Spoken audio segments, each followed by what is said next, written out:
নিচের 5 দফা দাবি মেনে নিলেই কেবল শিক্ষার্থীরা সংলাপে বসতে পারে। 1. শেখ হাসিনাকে পদত্যাগ করতে হবে। জাতির কাছে প্রকাশ্যে ক্ষমা চাইতে হবে। 2.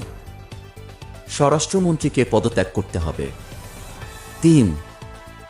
ঢাকাসহ যত জায়গায় ছাত্র শহীদ হয়েছে সেখানকার পুলিশ কমিশনার, ডিআইজি, পুলিশ সুপারদের চাকরি থেকে বরখাস্ত করতে হবে। 4.